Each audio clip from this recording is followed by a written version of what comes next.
Meeting কখন কি হবে, কিভাবে প্রস্তুতি নিচ্ছেন?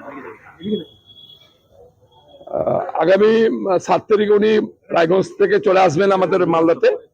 গোল্ডেন পার্কে থাকার কথা চলছে। গোল্ডেন পার্কের পাশে একটা আমাদের মাঠ আছে, ফুটবল মাঠ জলঙ্গাতে। সেখানে ওনার সভা হবে মাইগ্রেন্ট লেবারদের নিয়ে, পরিযায়ী শ্রমিককে সাথে করে নিয়ে উনি সভাটা করবেন।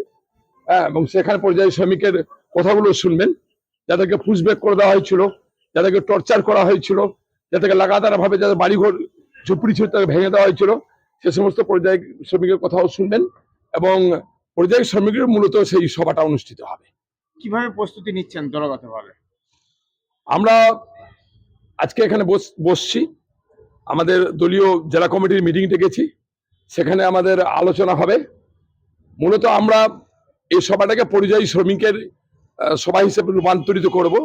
অন্য লোক আমরা ওখানে যাওয়ার কোনো প্রস্তুতি নিচ্ছি না, কারণ পরিযায়ী শ্রমিক, বাঙালি পরিযায়ী শ্রমিক বিজেপি শাসিত রাজ্যগুলোতে যেভাবে প্রতিদিন খুন হচ্ছে, লাঞ্ছিত হচ্ছে, অপমানিত হচ্ছে, মহিলাদের শ্লীলতাহানি করা হচ্ছে, সেটা নিয়ে আমাদের সেনাপতি, সর্বভারতীয় সাধারণ সম্পাদক তাদের সাথে কথা বলবেন এবং তারা যে অত্যাচারিত হয়েছে সে কথাগুলো তাদের সাথে শুনবেন এবং তারা ক্ষতিগ্রস্ত হয়েছে সে ক্ষতিগ্রস্ত নিয়েও তাদের সাথে তিনি আলোচনা করবেন। মালদায় কতজন শ্রমিক এরকম আছেন যে ভিন রাজ্যে গিয়ে আক্রান্ত হয়েছেন? প্রায় আপনি ধরেন যে 2000-এর উপরে আছেন, যাদের পরিবার, একটা পরিবারে 5 জন ছিল, 7 জন ছিল, জনে জনে যদি গোনা যায় 2000-2500 পরিযায়ী শ্রমিক আছেন, যারা একবারে অরিজিনাল যাদের ফ্যামিলির কেউ মারা গেছে বা তাদেরকে সেখান থেকে তাড়িয়ে দেওয়া হয়েছে বা তাদেরকে শারীরিকভাবে নির্যাতন করা হয়েছে। 2500-3000-এর কাছাকাছি তারা আছেন। আর এমনিতে পরিযায়ী শ্রমিক আপনার 2-2.5 লক্ষ পরিযায়ী শ্রমিক কাজ করছেন ভাই। এই 2-2.5 আপনারা কিছু কোনো ব্যবস্থা করেছেন? না, আমরা তাদের সাথে কথা বলার চেষ্টা করছি, তাদের সাথে যোগাযোগ করছি আমরা। তারা মূলত বেশিরভাগ মানুষই আমাদের সাথে যুক্ত আছেন। তাদের বিপদের সময় তৃণমূল কংগ্রেস এবং সাথে ছিল আমাদের সর্বভারতীয় সাধারণ সম্পাদক অভিষেক ব্যানার্জি, লাগাতার ভাবে তার সাথে যোগাযোগ রক্ষা করেছিলেন বলে তারা তাদের যে দুঃখ সেটা আমরা শুনেছি। ভাবছেন কি সরকার কি ভাবছে? হ্যাঁ, নিশ্চয়ই ভাবছে।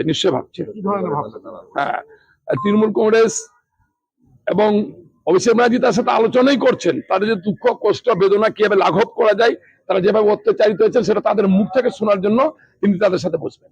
ভোটের আগে এই যে পরিযায়ী ইস্যু, এটা কিভাবে? না, আপনি ভোটের আগে পরিযায়ী ইস্যুটা নাই, কিন্তু পরিযায়ী ইস্যুটা যখন থেকে শুরু হয়েছে তখন থেকে কিন্তু লাগাতার ভাবে আমরা তৃণমূল কংগ্রেস এবং রাজ্য সরকার এবং আমাদের নেতা অভিষেক ব্যানার্জি, আমাদের নেত্রী মমতা ব্যানার্জি একবারে লাগাতার ভাবে পরিযায়ী শ্রমিকের পাশে দাঁড়িয়ে আছি। আজকে ভোট আসছে, কিন্তু এর আগে ভোট না থাকলেও আমরা কিন্তু তাদের পাশে আছি, তাদের সাথে আছি, তাদেরকে সমস্ত ধরনের সহযোগিতা প্রদান করছি।